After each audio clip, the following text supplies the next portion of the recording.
Hi, this video is about why would I go back to an abusive relationship? Well, first of all, let's start off by saying people who pick abusive relationships are usually born into it. Their family, their friends, their teachers, their grandparents, the father, the mother, the siblings. Yes, even animals can abuse you. You can experience it from the time you're 0 to 7 years of age, and that's the program you're taking on. Now, what if you didn't experience it in real life and all you did was watch movies that were abusive? Well, guess what? That's trauma. You took that on as well. It's the same thing. Now you're saying, no, it's not. No.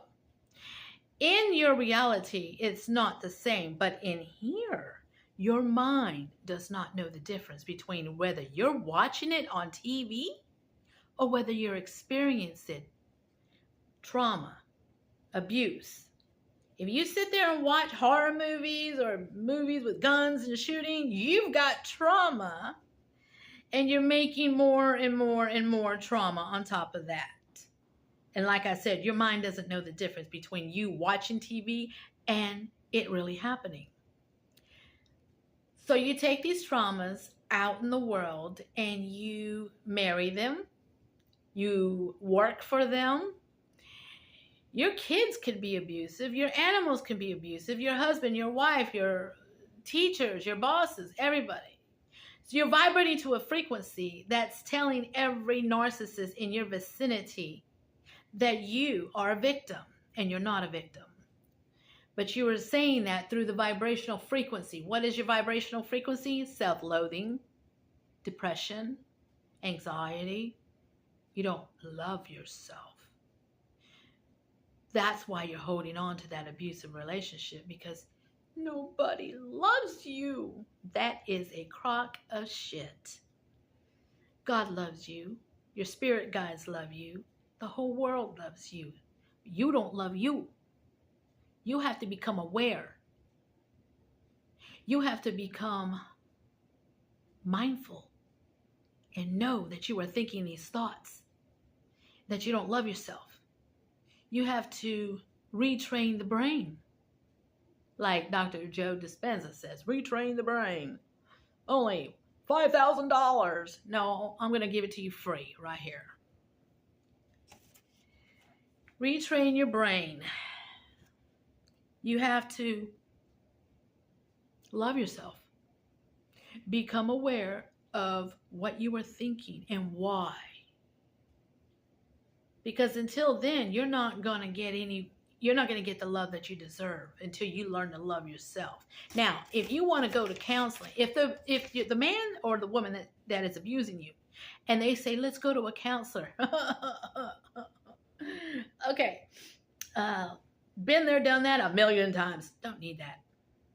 But if it is a holistic, spiritual counselor, now we're talking. And not one that doesn't walk their talk.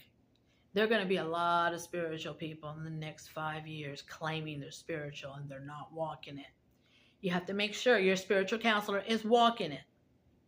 You have to make sure that they are who they say they are. Because the spiritual counselor is going to heal the whole thing. They work on the mind, the body, the heart, and the spirit. All in one. It is all in one. It's a whole package.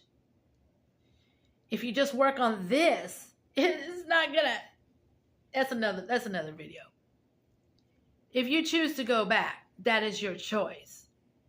But I would strongly suggest getting a spiritual counselor who knows what the hell they're talking about. But if you're just gonna pick any Tom, Dick, and Harry counselor, and the abuser's just going along with it, I would run. I would run like hell, because you might not be able to run out the next time. Yeah. It's best to just realize and know where your mind is. And your mind, if you're going back to an abuser, your mind's not in the right place. You have to learn to love yourself. Be aware. And like I said, get a spiritual counselor. I'm one. I thank you. Everybody have a blessed day.